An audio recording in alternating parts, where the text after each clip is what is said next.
Le matin s'était installé sur le Mistral avec une douceur trompeuse, comme si la lumière elle-même cherchait à apaiser les tensions invisibles qui traversaient chacun. Pourtant, derrière cette apparente sérénité, plusieurs destins vacillaient déjà, pris dans des remous intérieurs que personne ne pouvait réellement deviner. Et dans cet équilibre fragile, certains allaient devoir faire face à des vérités qu'ils n'étaient pas encore prêts à affronter. Chez les Nebou, le silence avait une densité inhabituelle, presque pesante. Patrick, allongé sur le canapé, semblait plongé dans un sommeil qui n'avait rien de réparateur. Ses traits tirés, ses mains posées sans énergie sur son torse, tout dans son attitude révélait une fatigue qui dépassait le simple épuisement physique.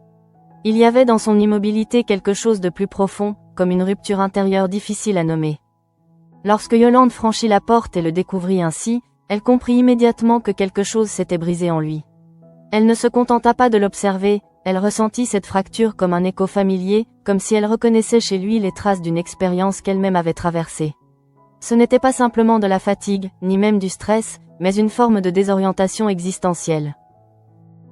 En le réveillant, elle ne chercha pas à ménager ses mots, fidèle à sa manière directe et instinctive d'affronter la réalité. Elle l'obligea à sortir, à respirer, à rompre avec cet enfermement invisible qui menaçait de l'engloutir. Pour elle, rester immobile revenait à céder, et céder était précisément ce qu'il ne devait pas faire. Elle savait que l'immobilité pouvait devenir un piège bien plus dangereux que l'agitation. Au fil de leur échange, Yolande laissa entrevoir ce qui l'animait réellement.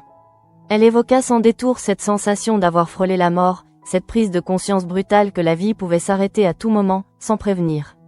Et dans cette lucidité nouvelle, une évidence s'était imposée à elle. Continuer à vivre comme avant n'était plus une option acceptable. Patrick l'écoutait, mais ses pensées semblaient ailleurs, comme s'il était encore coincé dans un entre-deux, incapable de revenir pleinement à la réalité. Ses yeux trahissaient une lutte intérieure silencieuse, un combat entre l'envie de se raccrocher à quelque chose et la peur de ne plus trouver de sens à ce qu'il faisait. Il n'était pas simplement fatigué, il était désorienté. Pourtant, les mots de Yolande finirent par s'infiltrer lentement dans son esprit.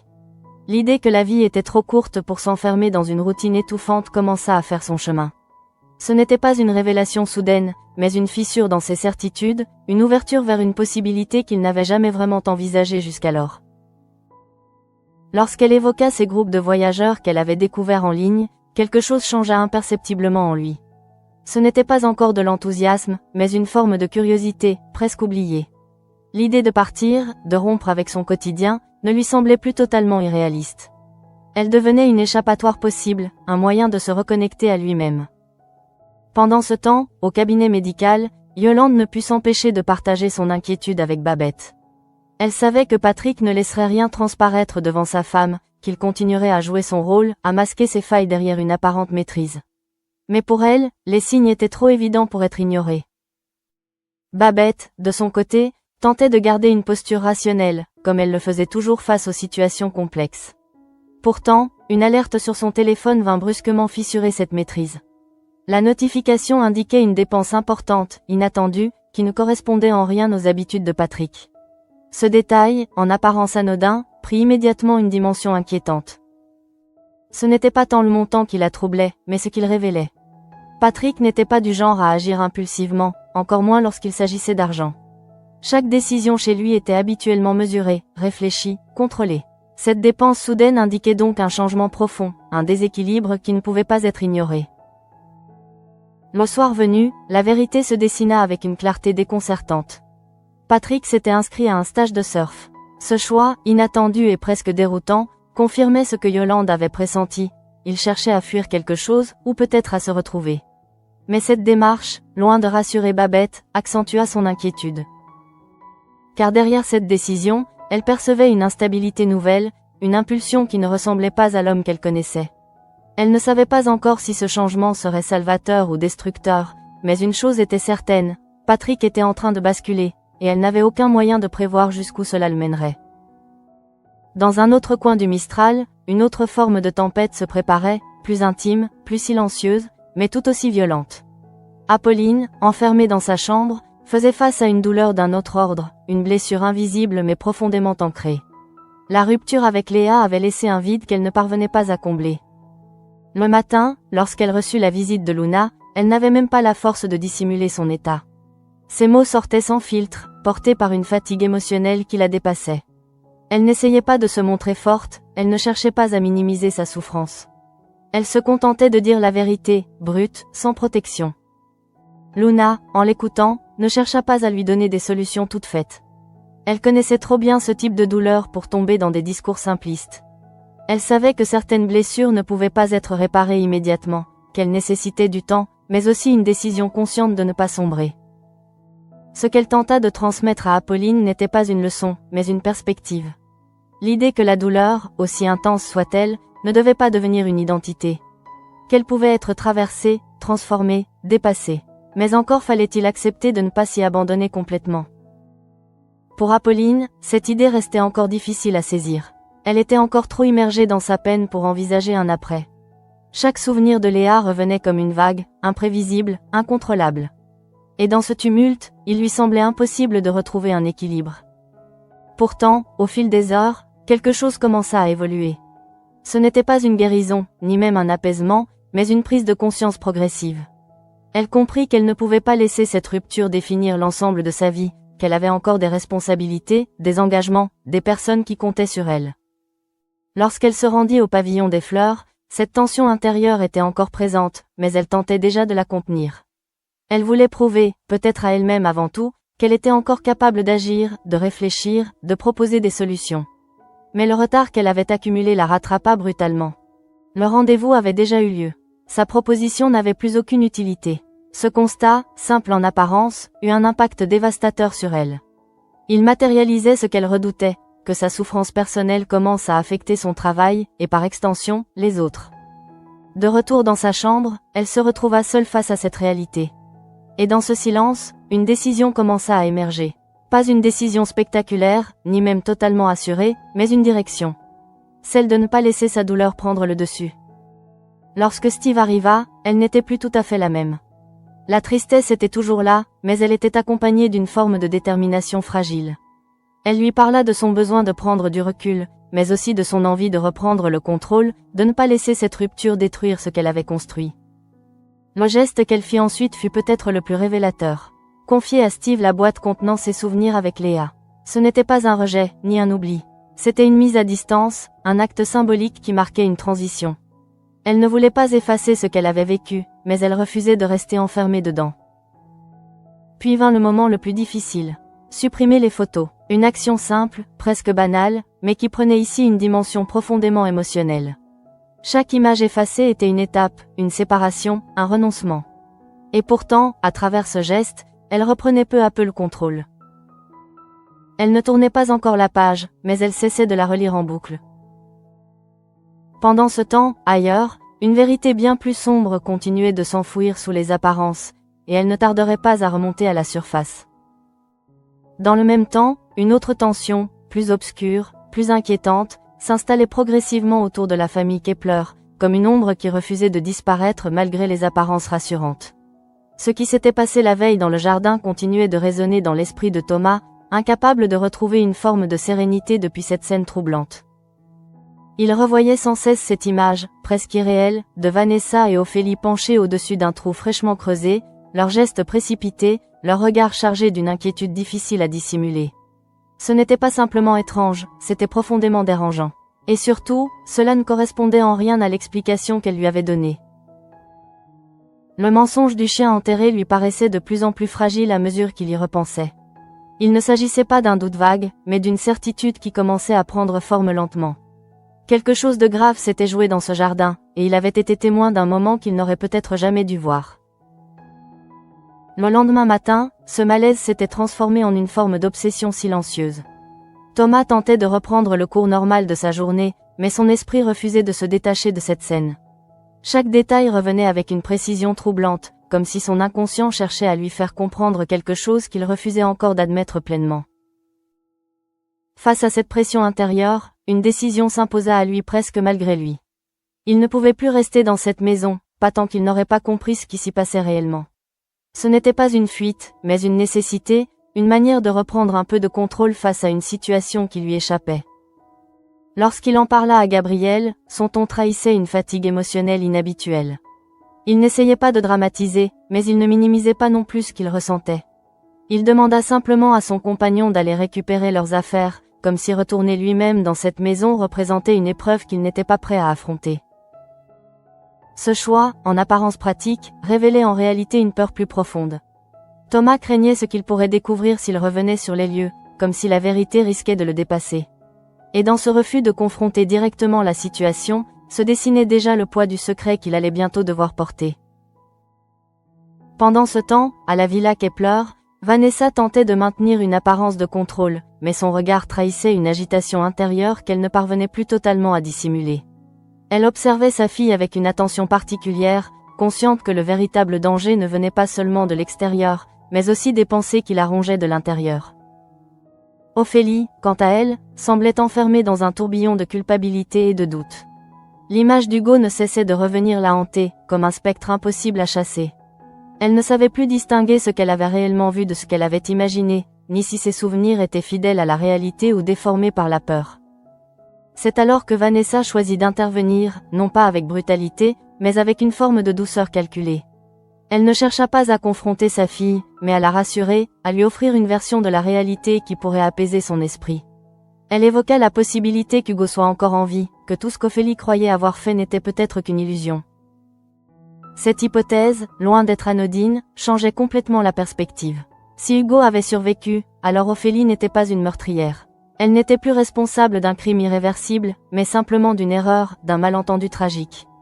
Et cette idée, aussi fragile soit-elle, offrait une forme de réconfort immédiat. Mais derrière cette tentative d'apaisement se cachait une ambiguïté troublante. Vanessa cherchait-elle réellement la vérité, ou tentait-elle simplement de protéger sa fille en remodelant la réalité ? La frontière entre ces deux intentions restait floue, et c'est précisément dans cette zone grise que résidait le véritable danger. À ce moment-là, l'enquête, elle, continuait d'avancer, lentement mais sûrement. La perquisition organisée à la Villa Kepler marquait une étape importante dans le travail d'Ariane et d'Idriss. Leur présence sur les lieux n'avait rien d'anodin, elle traduisait une suspicion déjà bien installée. Lorsque leurs regards se posèrent sur le jardin, et plus précisément sur ce trou récemment creusé, une hypothèse prit immédiatement forme dans l'esprit d'Ariane.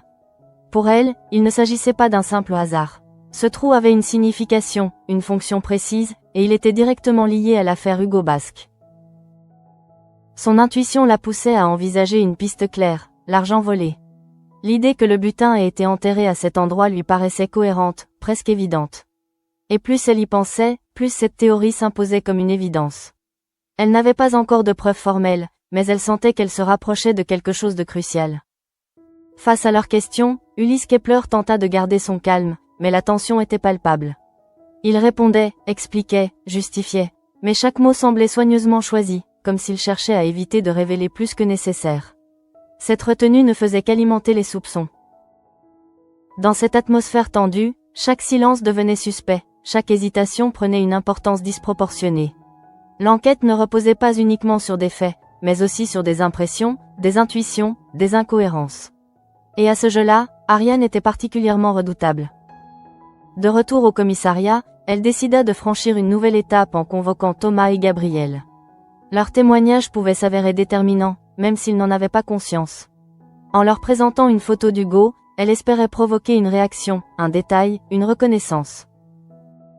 Mais face à cette image, le couple resta impassible. Ils affirmèrent ne pas connaître cet homme, et sur le plan strictement factuel, leur réponse semblait cohérente. Pourtant, quelque chose clochait. Pas dans leurs mots, mais dans ce qu'ils ne disaient pas. Car malgré leur silence, un lien s'était formé dans leur esprit.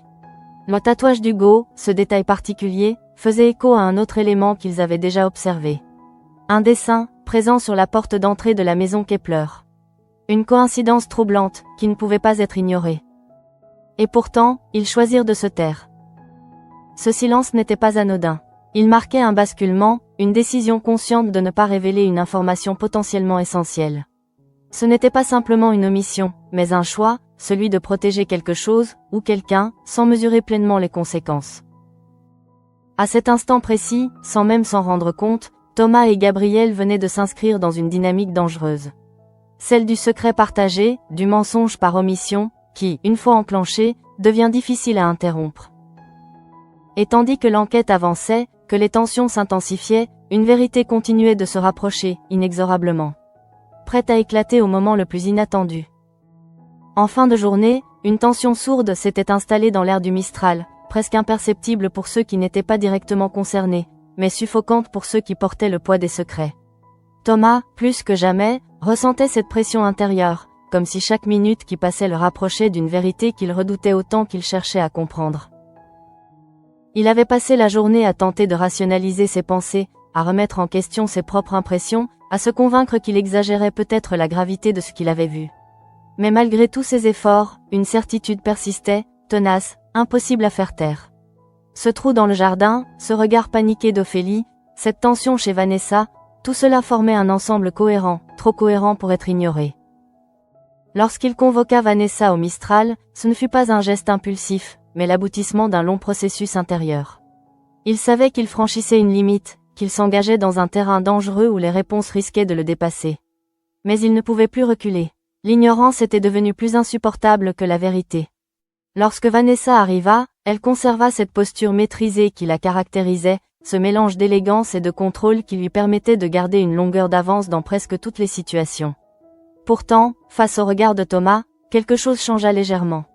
Elle comprit immédiatement que cette conversation ne serait pas anodine.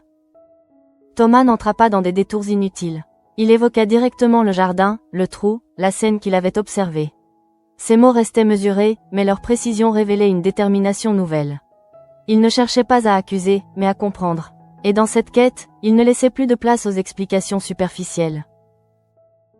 Pendant quelques secondes, Vanessa garda le silence. Ce silence n'était pas une hésitation, mais une évaluation. Elle pesait ses options, mesurait les conséquences de chaque mot qu'elle pourrait prononcer. Mentir une nouvelle fois, ou accepter de dévoiler une partie de la vérité? Ce fut finalement la seconde option qu'elle choisit. Mais pas une vérité brute, totale, irréversible. Une vérité contrôlée, fragmentée, suffisamment révélatrice pour apaiser les soupçons de Thomas, mais encore assez floue pour préserver l'essentiel. Une confession calculée, comme tout ce qu'elle entreprenait. Lorsqu'elle parla, sa voix était calme, presque posée, mais chargée d'une gravité inhabituelle. Elle évoqua le passé, cet instant où tout avait basculé pour Ophélie. Ce moment où, face à une menace, sa fille avait agi pour se défendre, convaincue d'avoir franchi une limite irréparable. Dans son récit, chaque détail semblait peser avec soin. Elle décrivit la peur, la confusion, l'urgence. Elle expliqua comment Ophélie avait cru avoir tué Hugo, comment cette certitude l'avait poussée à agir dans la panique, à enterrer ce qu'elle pensait être un corps sans vie, dans l'espoir désespéré de faire disparaître la réalité. Thomas écoutait, figé, incapable d'interrompre ce récit qui prenait une dimension de plus en plus irréelle. Ce qu'il entendait dépassait tout ce qu'il avait imaginé. Ce n'était plus une simple histoire étrange, mais une situation extrême, une erreur tragique aux conséquences potentiellement irréversibles. Et pourtant, le plus troublant restait à venir. Car Vanessa ajouta un élément qui bouleversa entièrement la perspective. Le corps n'était pas là. Hugo n'était pas mort. Il avait survécu. D'une manière ou d'une autre, il avait réussi à s'en sortir. Ce qui signifiait que tout ce que Ophélie croyait avoir fait reposait sur une illusion. Ce renversement de situation créa un vertige immédiat dans l'esprit de Thomas. Si Hugo était vivant, alors tout changeait. Ophélie n'était plus une meurtrière. Mais cela soulevait une autre question, encore plus inquiétante. Où était-il maintenant? Et pourquoi ne s'était-il pas manifesté? Vanessa, consciente de l'effet de ses paroles, choisit de ne pas approfondir davantage. Elle n'apporta aucune réponse supplémentaire, aucun détail concret. Elle se contenta de laisser cette idée s'installer, comme une évidence qu'il devait accepter sans la remettre en question. Puis, presque imperceptiblement, son ton changea. Ce n'était plus seulement une explication, mais une demande. Elle implora Thomas de garder le silence. Non pas par menace, mais par une forme de supplication sincère. Elle ne cherchait pas à le manipuler directement, mais à faire appel à son empathie. Elle évoqua la fragilité d'Ophélie, son état psychologique, le poids qu'elle portait déjà. Révéler cette histoire ne ferait que la détruire davantage. Et dans ce raisonnement, difficile à contredire, se trouvait la clé de son argumentation. Protéger Ophélie devenait une priorité qui dépassait la simple notion de vérité. Thomas se retrouva alors face à un dilemme qu'il n'avait jamais envisagé. D'un côté, son sens moral, son instinct de transparence, son refus du mensonge. De l'autre, la réalité humaine, complexe, douloureuse, incarnée par Ophélie et sa détresse. Il ne donna pas de réponse immédiate. Il en était incapable. Son silence, cette fois, n'était pas une fuite, mais une suspension. Il avait besoin de temps, de recul, pour comprendre ce qu'il venait d'entendre. Mais au fond de lui, il savait déjà que cette décision, quelle qu'elle soit, aurait des conséquences irréversibles. Pendant ce temps, à la villa Kepler, Ophélie restait prisonnière de ses pensées. Les mots de sa mère l'avaient apaisée en surface, mais n'avaient pas suffi à effacer le doute qui persistait en elle. Elle oscillait entre soulagement et culpabilité, incapable de se fixer sur une vérité stable. L'idée qu'Hugo puisse être vivant la libérait partiellement, mais elle ouvrait aussi une brèche inquiétante. Si c'était vrai, alors tout ce qu'elle avait vécu prenait une dimension encore plus troublante. Elle n'était plus simplement confrontée à un acte passé, mais à une réalité en mouvement, imprévisible. Dans ce contexte, chaque bruit, chaque ombre, chaque détail prenait une importance démesurée.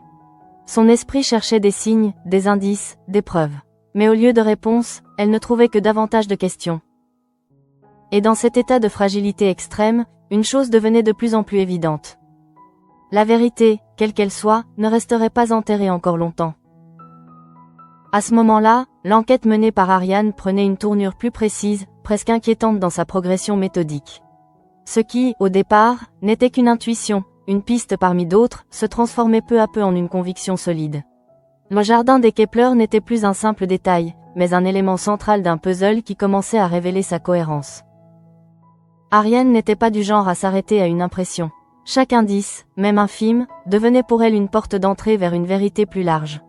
Et dans cette affaire, tout semblait converger vers un même point.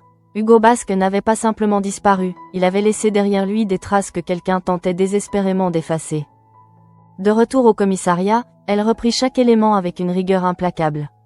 Les témoignages, les incohérences, les réactions des uns et des autres. Rien n'était laissé au hasard. Et plus elle avançait, plus une idée s'imposait avec force. Quelqu'un mentait, ou du moins, ne disait pas tout. Dans ce contexte, le comportement de Thomas et Gabriel prit une importance nouvelle. Leur refus de reconnaître Hugo ne suffisait pas à écarter les soupçons. Ce n'était pas tant ce qu'ils avaient dit qui troublait Ariane, mais ce qu'ils avaient retenu. Elle avait perçu une retenue, une hésitation, quelque chose qui ne relevait pas du simple oubli. De son côté, Thomas se retrouvait de plus en plus enfermé dans un conflit intérieur qu'il ne maîtrisait plus. La confession de Vanessa continuait de résonner en lui, comme une vérité impossible à ignorer, mais tout aussi impossible à accepter pleinement.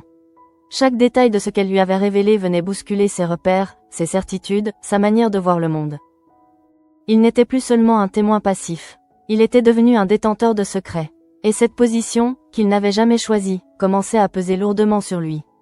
Il comprenait désormais que le silence n'était pas une neutralité, mais une prise de position en soi. En croisant Gabriel, il tenta d'aborder le sujet, mais les mots lui manquèrent. Comment expliquer une situation aussi complexe sans tout dévoiler? Comment partager ce poids sans entraîner l'autre dans une spirale dont il ne pourrait plus sortir? Cette hésitation révélait toute la difficulté de sa position.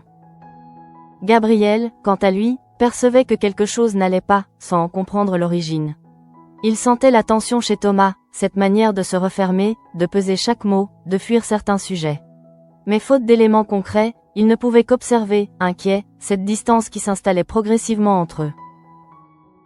Dans le même temps, à la villa Kepler, l'atmosphère devenait de plus en plus lourde. Ophélie, malgré les paroles rassurantes de sa mère, n'arrivait pas à retrouver un véritable apaisement. Son esprit restait en alerte constante, comme si une menace invisible continuait de planer autour d'elle.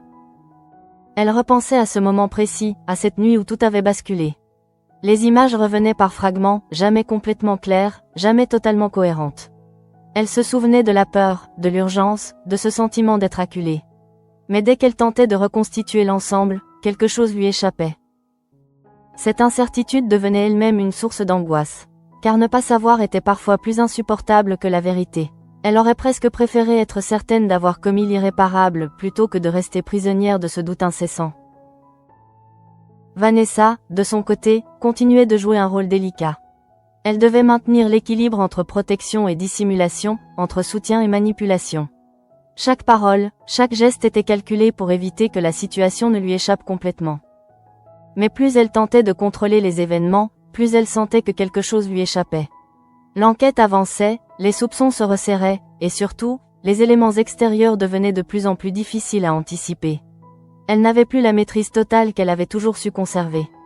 Au commissariat, Ariane décida d'approfondir encore la piste liée à l'argent volé. Cette hypothèse, qu'elle avait formulée face au trou dans le jardin, continuait de lui sembler la plus logique.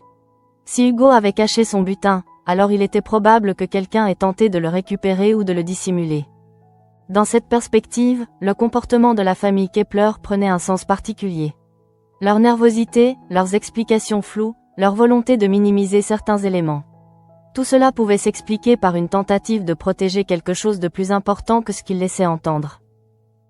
Ariane n'avait pas encore toutes les pièces du puzzle, mais elle sentait qu'elle se rapprochait d'un point de bascule. Ce moment où les éléments dispersés s'assemblent, où les contradictions se révèlent, où la vérité s'impose d'elle-même.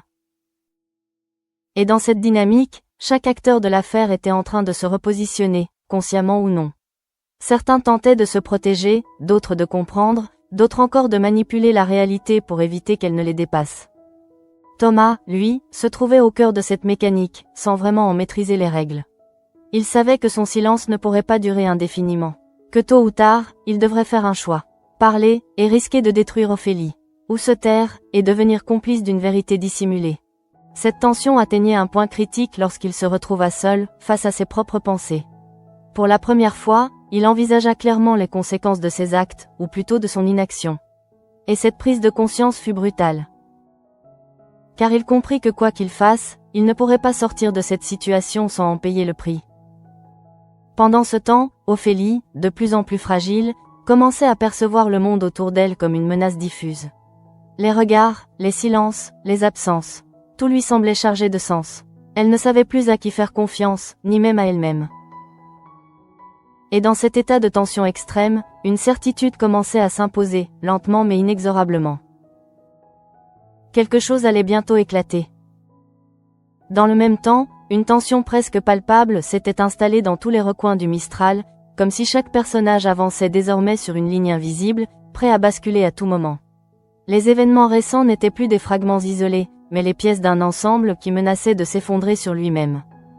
Ariane, plus déterminée que jamais, poursuivait son enquête avec une intensité nouvelle. Ce qui la guidait désormais n'était plus seulement l'intuition, mais une conviction profonde que la vérité était à portée de main. Elle sentait que chaque interrogation, chaque détail, la rapprochait d'un point de rupture. En analysant à nouveau les éléments du dossier, elle ne pouvait ignorer certaines incohérences. Le trou dans le jardin, le comportement de la famille Kepler, les silences de Thomas et Gabriel, tout cela dessinait une structure qui ne pouvait être le fruit du hasard. Il y avait une logique derrière ces événements, une vérité que quelqu'un s'efforçait de maintenir enfouie. Plus elle avançait, plus une hypothèse commençait à prendre forme dans son esprit. Et cette hypothèse, si elle se confirmait, pourrait bouleverser toute l'affaire.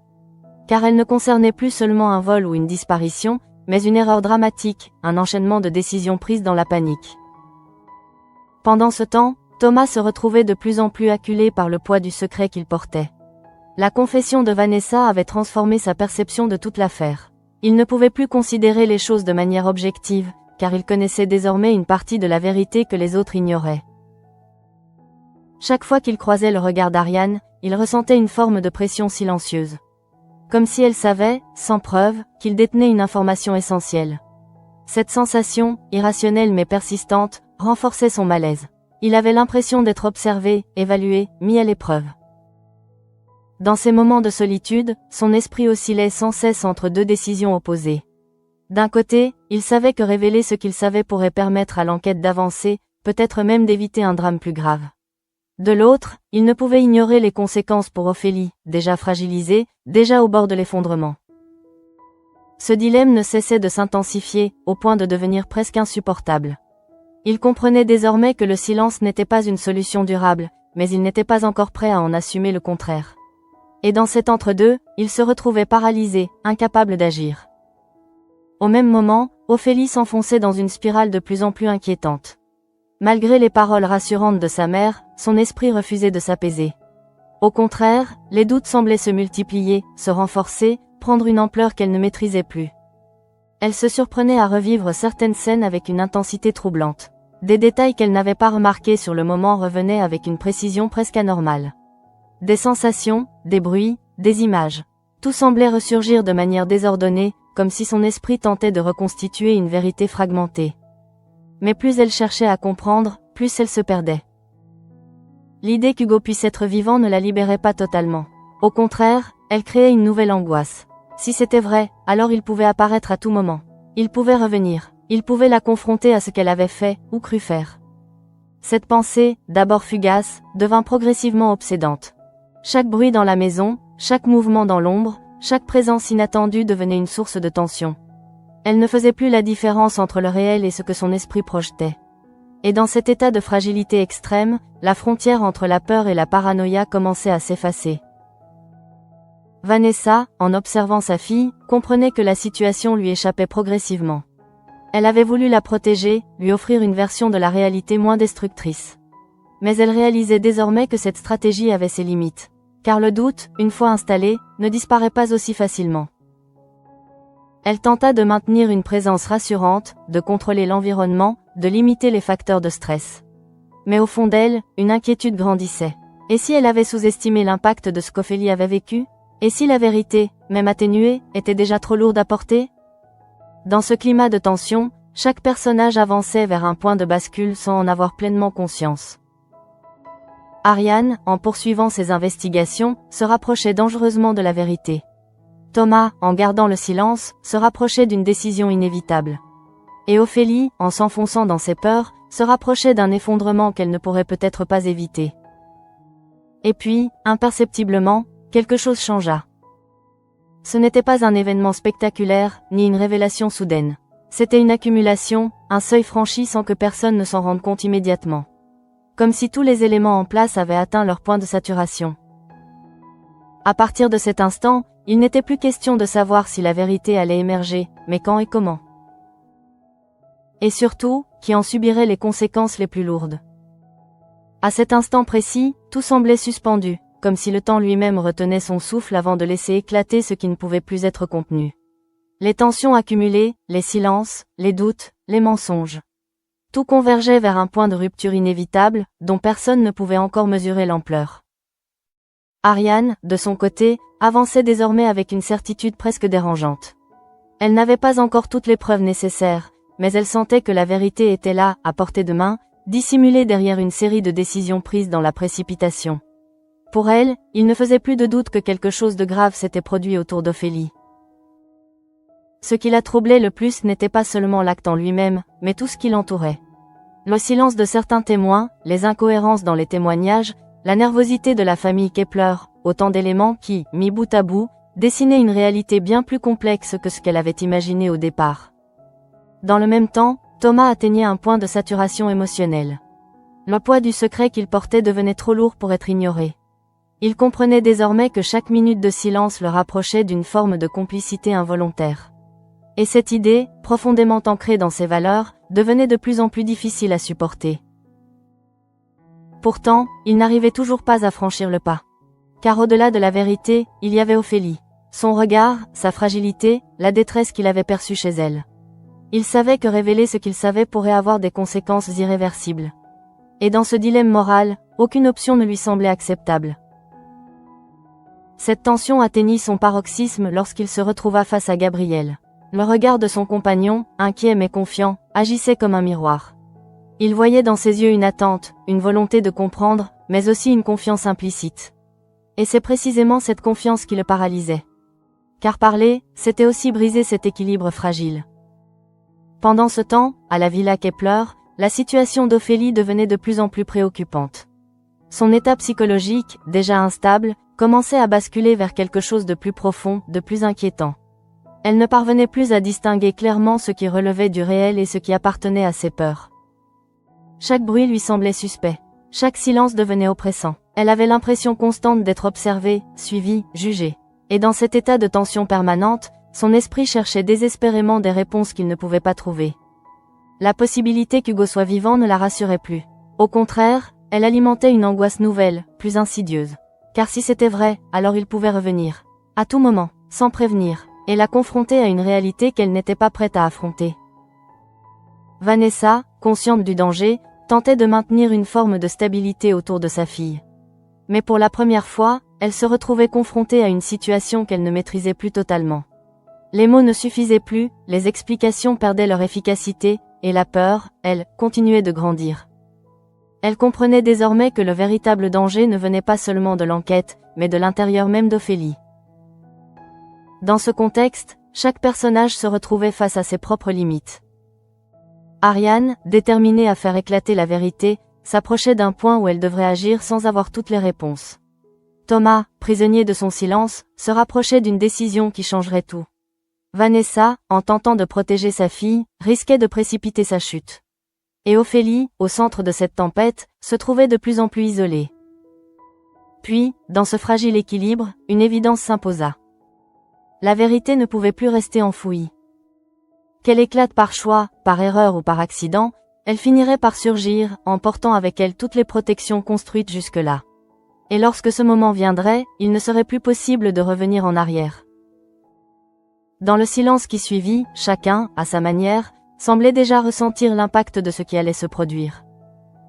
Comme si, au fond d'eux, ils savaient tous que quelque chose venait de basculer. Et que rien ne serait plus jamais comme avant.